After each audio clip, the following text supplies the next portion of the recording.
Chapter 3 Middenheim. Snarling wolves glowered upon the oblivious men, stone fangs bared. The flickering fire of an enormous hearth cast weird shadows across the lupine gargoyles, the shifting play of light and dark lending the marble walls a semblance of savage life. Far below the stone walls, two men sparred across a polished wooden floor. The boards creaked and groaned as heavy boots stamped down on them, as thrust and parry whirled the combatants along the empty gallery. The clash of steel against steel rang through the concourse. One of the combatants was a middle-aged man, lean of build, his close-cropped hair in retreat, his thin moustache displaying a scattering of grey. His face was thin and hard, his eyes as sharp as the edge of a knife. He wore a simple leather tunic. His only affectation was being the golden pectoral that hung about his neck. He wielded his sword with suppleness and surety, his every move bearing the cool confidence of long experience. His opponent was much younger, little more than a boy. Thick black hair hung to his shoulders, catching in the high collar of his garment. Unlike the simple tunic of the older man, the boy's gippon was extravagant, stripes of silver thread woven into burgundy cloth, gold buttons criss-crossing the breast, an enormous buckle, cast into the profile of a running wolf, fastened a belt of dragon hide about his waist. The scabbard which hung from the belt was gilded across most of its length, and engraved with elaborate scroll-work. The boy's face was handsome, stamped with all the finer qualities of noble blood and careful breeding. There was pride in his deep blue eyes, and a swagger to the curve of his mouth that betokened an innate confidence that needed neither practice nor experience to engender it.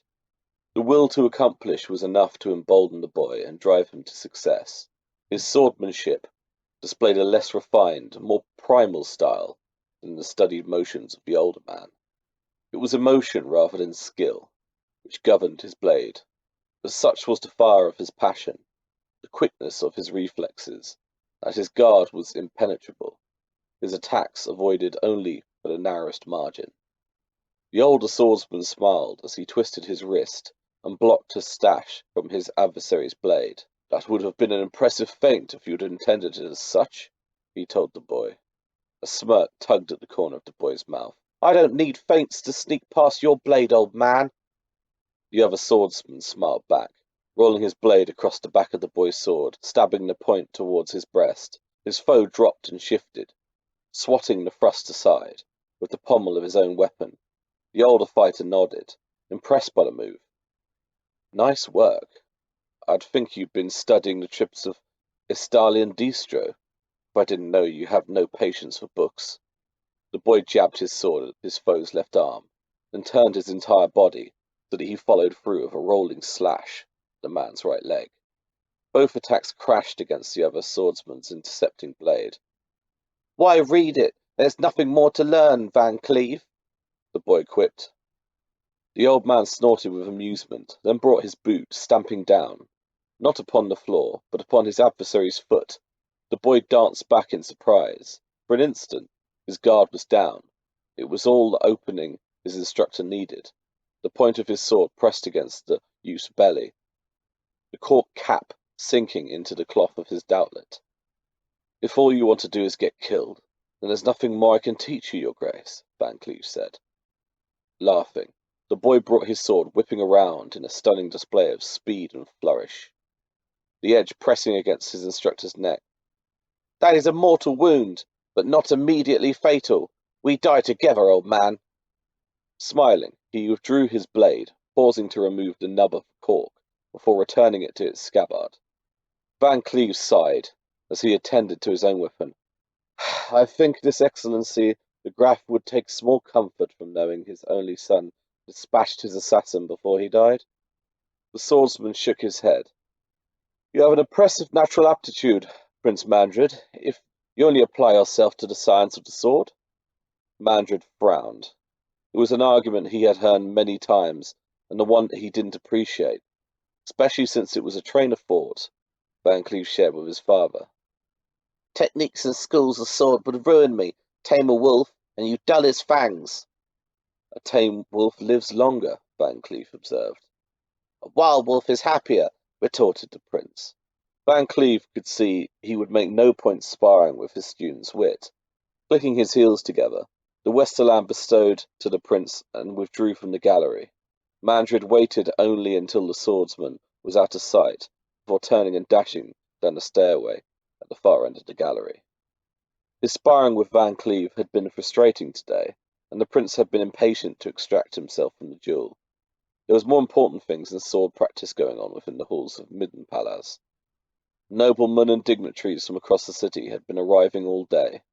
Something big was going on, and he was determined to learn what it was.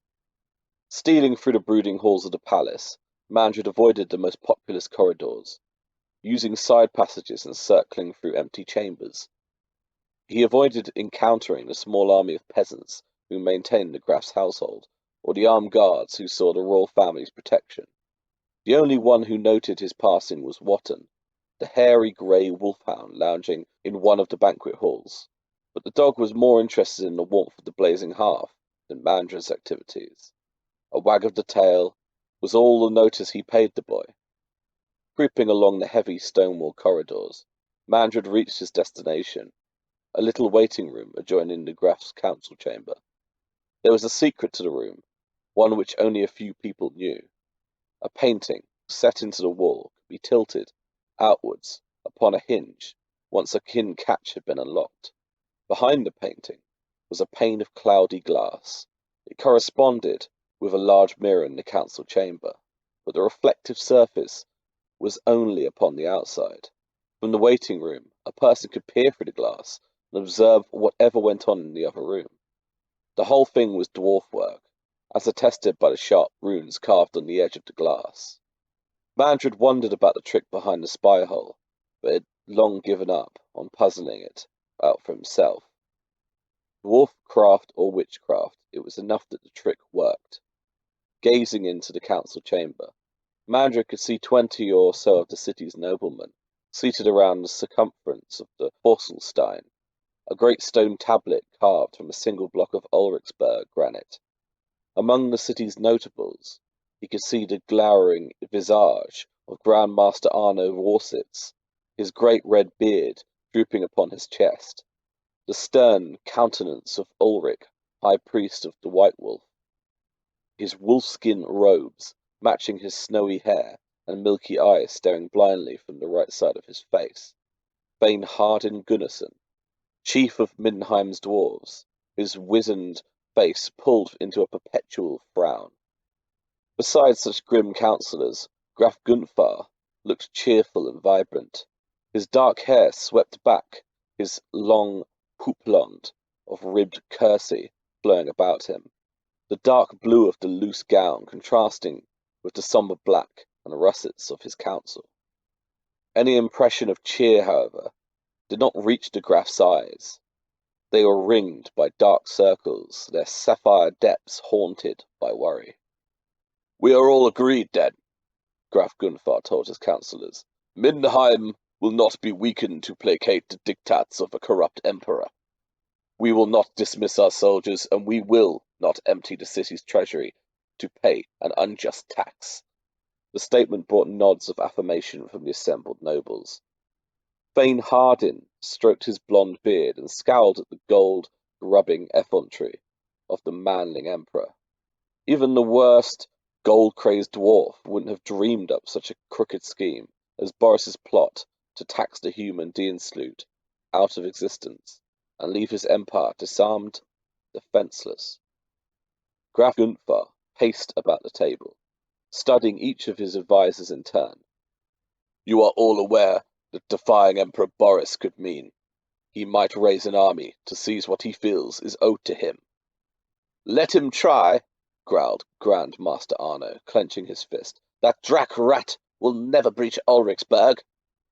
"He wouldn't have to," cautioned Viscount von Vogelfell, the Graf's chamberlain. "He could simply lay siege to the mountain and cut us off from the rest of Midland." Whatever the quality of our warriors, Emperor Boris can field more than us. Graf Gunthar nodded, agreeing with the Chamberlain's observation. That is why I have decided we must lay stores against any punitive action the Emperor might take.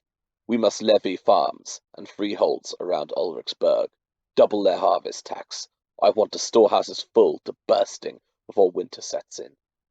We can depend upon Emperor Boris to wait until the spring before mounting a campaign in the north, but every day after the thaw he stays in the Reichsland will be a boon from Ulrich.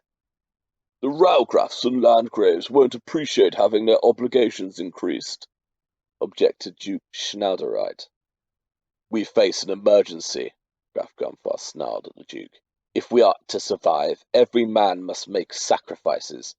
He stopped pacing about the stone table and rested his hands against the cool granite surface. To that end, I have issued orders that the Sudgard and Königsgarten are to be dug up. The ground is to be used as farmland. Whatever seed we can spare is to be sown at once, before the first frost. He sighed as he looked across the worried faces of his visors. It might not help us if Emperor Boris strikes fast, but if he delays, we may just bring a crop before his army lays siege to Ulrichsburg. Many of the nobles nodded grimly at the pragmatic decision. They would grieve for the loss of the parks with their colourful shrubberies and flowers, but they would grieve even more if starvation descended upon their city. There are no other concern we should consider, your highness. All eyes turned upon our Ulrich when the high priest spoke. He was much more than simply another of Graf's advisers. As the chief authority of the cult of Ulrich, he was the most powerful priest in Middenheim, venerated by Ulrichans across the empire, as the representative of their god upon mortal coil. Ulrich rose from his chair, his one-eyed gaze sweeping across the chamber. There is a plague in the outlying provinces, in Sylvania and Stirland. If the disease spreads upon the borders, into Talabecland and Hochland, or our own Middenland, then we must prepare for refugees.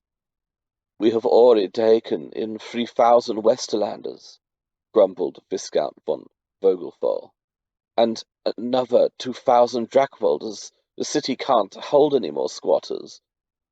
Nor will it, Graf Gunthar declared. We must protect Middenheim. Accepting those fleeing from enemies is one thing, but there is a point when mercy becomes irresponsible. He hesitated, collecting his thoughts, weighing the responsibility for his decision. No, your eminence, he told Ulrich. Middenheim will not harbour refugees from the plague. Any trying to claim the causeways, any setting one foot upon Ulrichsburg, must be cut down like dogs. Anyone seeking entry to the city must be sequestered into the foot of the mountain. Ulrich bowed his head. If that is your decree, then do I have your leave to inform the Temple of Shalia of this decision? The priestesses will want to know and make their plans accordingly. You have my leave, Graf Gunthar said. But you may also warn the temple that anyone who attends refugees will not be permitted back into the city. I will make no exceptions, not even for a priestess. Shocked by the cruelty of his father's decree, Mandra drew away from the spy hole, swinging the hinged painting back into place. It sickened him to think his father could be so unfeeling, to abandon the sick and desperate, to turn his back upon those who needed help. He had always admired his father's wisdom, but wisdom was nothing without compassion. When he was Graf, Mandra swore he would be both wise and compassionate. He wouldn't be a cowardly tyrant like his father. Altdorf. The wind blowing across the Reich into Altdorf had a cold sting to it, a reminder to all who felt it that the autumn was swiftly fading, and that Ulrich was already spreading his claws to claim the world. It would be a hard winter for the capital. Frightful rumours of poor harvests in Stirland and Sylvania had been given some veracity when the nobles of Feildorf and Wissenland began to complain to the emperor about the almost negligible amount of wheat and millet being exported down the river. Most of what trade had emerged from the provinces had gone no further than Mordheim and Talabheim. Solland and Wissenland, their agriculture devoted principally to raising sheep and making wine, had become desperate to stock supplies for the winter. food prices in Nuln soared, diverting the harvest of many a Reichland lord southwards, away from the traditional markets in Altdorf. The prospect of a hungry winter, however, was compounded in the last weeks of Brousite. It was when the diktat of the Emperor Boris against the Dienschlut bore its ugly fruit. Discharged from the service of their noble lords, unable to find work to sustain themselves, the dispossessed peasants had mobilized under the leadership of a grizzled old firebrand named Wilhelm Engel. A veteran of many campaigns, a soldier who had served as adjutant to generals and warlords, Engel organized his people with military precision and discipline. In those last weeks of Broadside, he led 5,000 starving soldiers into the streets of Altdorf to seek redress from the Emperor, in whose name they had fought. From across the Empire, from every province, the Dienschlut continued to come. Every morning, a delegation from Engel would appear before the marble gates of the Imperial Palace with a petition, a request to treat the Emperor and plead their cause before him. Engel's demands were straightforward: bread to feed his men, work to sustain them. Weeks later, Engel's delegates were still seeking their audience with the Emperor. The bread marchers, as the discharged Dienschlut had come to be called, took to their fields and meadows of Altdorf, constructing shanty towns from wattle and thatch. The largest of these took shape in the wide expanse of the Altgarten, overwhelming the tranquillity of the park with a labyrinth of squalor and poverty. Altdorf was contemptuously named the place Breadburg, and cursed both it and the scruffy squatters who infested it. The presence of so many rootless and desperate men was a cause of concern to the inhabitants of Altdorf. The little family farms which helped sustain the city were a constant target of poachers and thieves. Herdsmen took to keeping their livestock inside their homes. Granaries began to resemble armed camps, with companies of guards patrolling around them night and day. For days, the people of Altdorf shuddered at accounts of the von Wehrer stables, the stablemaster's entire stock being rustled in the dead of night.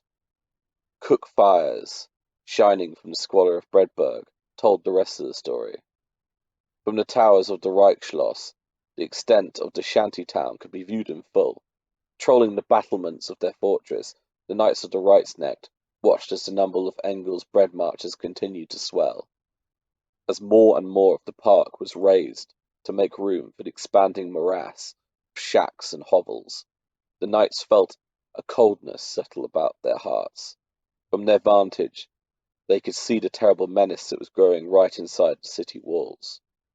Baron Detlef von Schlomberg felt the tension in the air as he took his morning constitutional.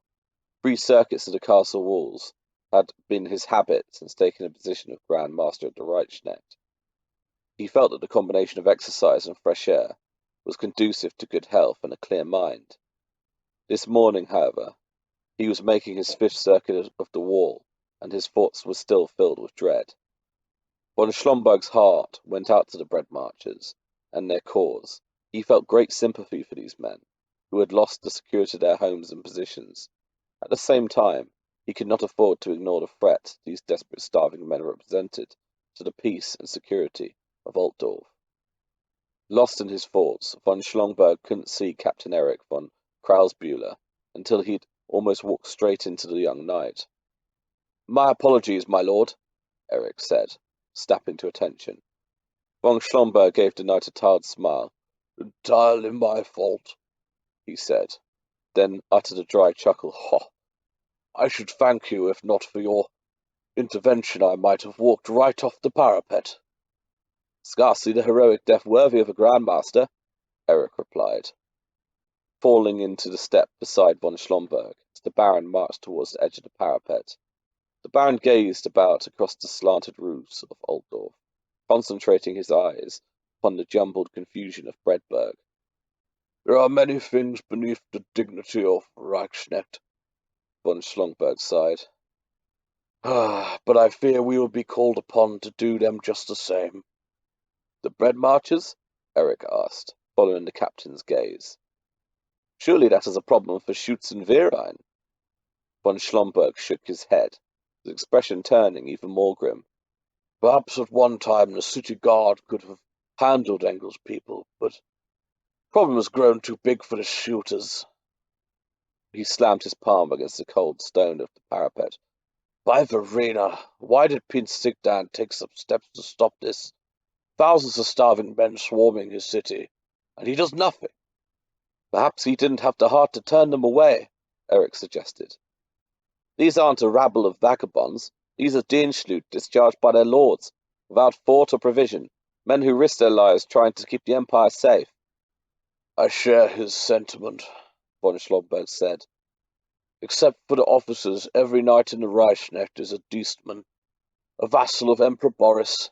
I'm not unfamiliar with the travails of belonging to such station, but a leader cannot allow sentimentality to cloud his judgment. Engel's people should have been turned away. Maybe the decision wasn't Prince Sigdan's to make, Eric suggested. Increasingly, the Emperor has come to view Altdorf as his own personal suzerainty. If it was his will to have the bread marches repulsed, he would have ordered them to be removed by now. Von Schlomberg lifted his eyes, staring out past the Altgarten, past the Grand Cathedral of Sigmar, to where the Imperial Palace sat upon the hill, surrounded by its megalithic dwarf-built walls. The golden pennants of Boris Hohenbach fluttered from the spires of the palace, proclaiming to all and sundry that the Emperor was in residence, safe behind the high walls of his palace, surrounded by his cronies and sycophants. It was just possible that the Emperor really was oblivious to the unrest gathering right on his doorstep. The Baron's face contorted into a grimace of pain. There was an other possibility, one that von Schlomberg found much easier to believe. The Emperor was exploiting the crisis, allowing it to escalate. He thought back to the meeting of the Imperial Council and the outrage expressed by the dignitaries over the new taxes being imposed across the Empire. Special dispensation had been granted to Dracwald and Westerland in recognition of the unrest in these lands. Conspicuously, the Emperor hadn't extended such dispensation upon Altdorf and the Imperial army. The Dienschlut, who composed most of the troops, would be taxed, just like any other peasant, the monies levied to be applied to the Imperial treasury. For all his abuse of power, Emperor Boris was still answerable to the electors who had given him that power. He had made it his practice to play one province against another, ensuring that every elector had an enemy he hated more than the Emperor. He further ensured that his word and his power were the only thing preventing these smouldering hatreds from blazing up into outright warfare. Now, however, it seemed he was playing a different game. Emperor Boris was using the distress of certain provinces to create a state of dependency upon them and himself. Only by the largesse of Boris Goldgather could Westerland be empowered to reclaim Marienburg. Only by his consideration would Dracwald recover from the depredations of the Beastkin. Another emperor, a new emperor, might not be so sympathetic to their plight and impose them the same obligations as the other provinces. It was a bitter kind of loyalty Boris would gain. It was the only sort he would trust, a loyalty built upon need and dependence rather than respect and admiration. The bread marchers. Von Schlomberg could understand what the Emperor wanted with them now. Each bread marcher was a displaced soldier, one less sword in the arsenals of the other provinces. But his scheming went still deeper. Drawing the desperate men to Altdorf, to the imperial capital, Boris intended to exploit them still further. He was deliberately allowing the shantytowns to grow. He was encouraging the despair and lawlessness taking hold of the city. When the time came, when Boris was certain the size and scope of the thing would be unmistakable, then he would act. He would send out his soldiers to put down the rioters. The streets of Altdorf would run red with blood, the blood of valiant men, who only months before had fought for the same empire which would cause their doom. Afterwards, the bloodshed would be enough to silence the Emperor's critics. He would have all of the justification he needed to exempt the Imperial army, Altdorf, and perhaps even Reichland itself from the head tax on their Dienstschlute. Von Schlomberg turned away from the parapet. "The Emperor will act," he assured Eric. "He will act when there is no other choice but violence, so that none can gainsay him. He will call out his Kaiserjäger and his Reichsknecht, and send them out to ride down starving men." Eric's expression sickened the image the Grand Master conjured. "Surely it won't come to that. Knights don't ride down defenceless men." Von Schlomberg locked the young captain's eyes in a cold stare. "We have guaranteed our honour through service to the Emperor. Every knight of Reichsknecht is sworn to obey the Emperor without question, and Boris is our Emperor. If he calls upon us to ride down the bread marches, then that is what we will do." "It will mean a massacre," Eric stated, shaking his head in disgust. "Yes," von Schlomberg said, turning away to resume his walk along the battlements. "It will mean a massacre." Beilerhof. Shouts and howls resounded through the town. Peasants thronged the streets, gathered together to watch the macabre procession creeping through Beilerhof. 20 men, their naked bodies glistening with sweat and blood, struggled through the muddy lanes before they pushed a hideous altar mounted upon a bed of a wagon. It was a ghastly, semi-human effigy. The eidolon of Beilerach, the marsh god's statue, was a monstrous thing carved from green stone, a squat, broad-shouldered man-like thing with a gaping toad-like mouth and a single hideous eye set upon its forehead. Marsh reeds formed the eidolon's hair, and swamp moss served for its beard. In its left hand held a fish, in its right hand a human skull. The men pushing the idol through the streets weren't part of Beilerach's priesthood. Most of the underpriests were dead, and the chief priest had fled to a hermitage somewhere in the marsh, abandoning his temple. In his absence, fanatics of the ancient religion had taken it upon themselves to act. They had broken down the doors of the temple and stolen the image of their god, that Beilerach might witness the devotion and faith of his disciples.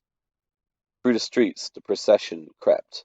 At every 6th step, the men pushing the idol would stop, crying the name of their god to the heavens. They would lash themselves viciously with scourges. The whips ripped at their flesh, spattering the street with blood. After some minutes, the flagellants would stop and resume their march through the town. Frederick van Hal watched the procession with a feeling of horror. Some of the flagellants were men he knew, pillars of their community. Terror of the plague had driven them into the madness of fanaticism. Viewing the god of the Emperor as weak and impotent, they had turned back to the old gods, the Fenones. The Black Plague had brought a second disease to Sylvania, a plague of unbelief. The priest of Moor could almost sympathize with the desperation of the peasants.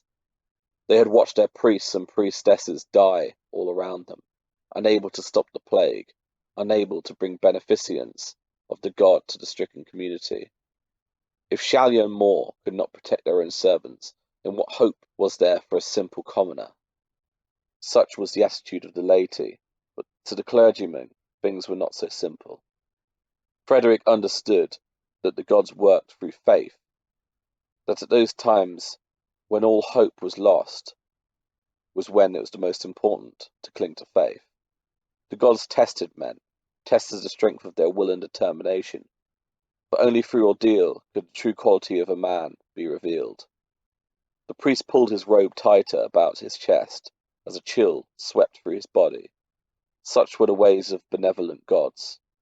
But there were other gods as well, gods of such malevolence as to make the Cyclopean Beilerach seem beneficent and kindly. These gods were ancient and utterly malignant, demonic things, lurking just behind the light, forever straining to cast down the world of men. Frederick had learned much of such gods when he had studied in the great librarium of the Temple of Lucini, eldest of Moor's temples in the Old World. He had learned more when he assumed the duties of high priest at the Beilerhof temple. There was reason he had been chosen for that duty, why the electors decided to instill an outsider to the temple. The old priest, a Sylvanian, had been removed for practicing the most obscene heresies. He and all his possessions had been consigned to flame, his very name purged from the temple records. The selection of Westerlander to replace the apostate was to be a declaration that the previous infamy had been scoured from the temple. It hadn't, of course. The peasants still looked upon the temple of Mor with horror, and made the signs of other gods when they passed Frederick in the street. The temple of Bailarak had revived the old rites, disposing of the dead in the mire of the marsh so that none need pass beneath the gateway of Mor's garden. Baron von Rittendahl's wife, upon her passing, had been interred within the castle crypt without ceremony. The infamy of Frederick's predecessor making it impossible for von Rittendahl to have the Morite ritual, even if he wanted one. Father Aristide Alt had left an indelible legacy behind him, and more. When the Black Guard had come for the apostate, and consigned him to the pyre, they had missed the most prized of the heretic's possessions. Beneath the temple, in the oldest crypts, Alt had maintained a secret library, a collection of forbidden tomes and occult grimoires that eclipsed even the Lucini Temple's collection of arcane lore. A dream had led Frederick to the hidden library. Mor was god of sleep, as well as death, and employed dreams to guide his servants. It was sacrilege for a priest of Mor to ignore any dream. When Frederick's dream showed him to the old crypt and the secret door he had taken, it was a sign from his god. When he descended into the crypt, he found everything as it had been in his dream. When he followed the winding marble corridors, he followed in the steps of his dream self. When he reached up to brush the beak of the obsidian raven, carved into the face of the pillar, he could see the spectral hand of his dream self. When the entire pillar sank into the floor, exposing a hidden doorway, Frederick knew what he would find. It had been 10 years since the discovery. It was the reason Frederick appreciated the spiritual doubts and fears of the peasants, but it also gave him understanding of the folly to which such doubt and fear could lead. The gods could fail men, but men could also fail their gods.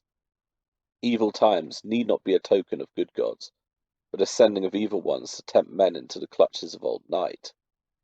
Frederick stirred from his recollections, staring with rising anger as he watched the flagellants lash themselves, as he noted the rapt fascination, the hopeful desperation of the spectators. Bailarak was an abomination, a relic of days when men crawled before inhuman masters. There was no salvation to be found by grovelling before the marsh god, only a path to depravity and destruction. Better to perish of the plague than live in such obscenity. "Stop this!" Frederick cried out, stepping into the street. He brandished his staff, holding it before him, blocking the way. The wagon shuddered to a stop, the cyclopean visage of Bailarak glaring down upon him. The flagellants came out from behind the wagon, their scourges slashing into their own backs, their voices raised in moans of outrage. "Defiler!" one of the fanatics wailed, his lips flecked with foam. "You dare stand before his sight!" "Bailarak watches us all!" shrieked another flagellant. "He sees us, for we are his children! He hears us, for we are his children! He helps us, for we are—" Frederick advanced upon the shouting flagellant. "You are fools, bowing to stone effigy and worshipping a monster! All men die, but while they live they must do so with decency, with honour!" The flagellant twisted away, prostrating himself before the eidolon. "He helps us, for we are his children!" Tears rolled down the fanatic's face as he pressed his lips to the webbed feet of his god. Frederick moved to pull the man away, to restore some dignity to the naked wretch. But as soon as he reached out, his body recoiled in pain. A stone struck him in the cheek, slashing his pale skin. A second stone crashed into his side. The priest retreated as more stones came flying at him. The barrage came not from the flagellants, but from the peasants lining the street. The procession had stirred their hopes, as nothing had in the past week, and now they were roused to violence by Frederick's effort to save them from themselves. "Go back to your carrion, jackal!" one woman cried. "Are you so eager to fill your garden? Is Alt's pup trying to outdo his master?" The jeers and barrage of stones increased, driving Frederick into flight. Rocks pelted his body at every step. Dung and offal from the gutter plastered his robes. By the time he reached the safety of the covered pigsty, the priest's body felt like one big bruise. It took him a moment to appreciate that he owed his respite not to the security of his refuge, but to the shifting attention of the mob. Distracted to violence against the priest, the peasants of Bielehov were once again under the spell of his flagellants. The fanatic who had kissed the idol's webbed foot was still crouched before the wagon, but now his naked body had turned black from head to foot. The flagellant was covered in pitch. The priest's eyes widened in horror as the kneeling man began to cry out to Bilerak, begging the marsh god to forgive the desecration caused by Frederick. A second flagellant approached the praying man, flickering rushlight clenched in his fist. The pitch-coated flagellant ignited like a torch, his prayer rising in a single scream. The stunned spectators maintained an awed silence as the surviving flagellants circled behind the wagon and pushed the grinning idol over the blazing husk of their late comrade. Even from his vantage point, Frederick could hear the crack of the man's bones beneath the wheels. The priest hobbled away from his ignominious refuge, while the crowd was fixated upon this macabre procession. He shook his head sadly. There was one thing the gods could not save man from. That was man's own folly. It was something Frederick van Hal knew only too well.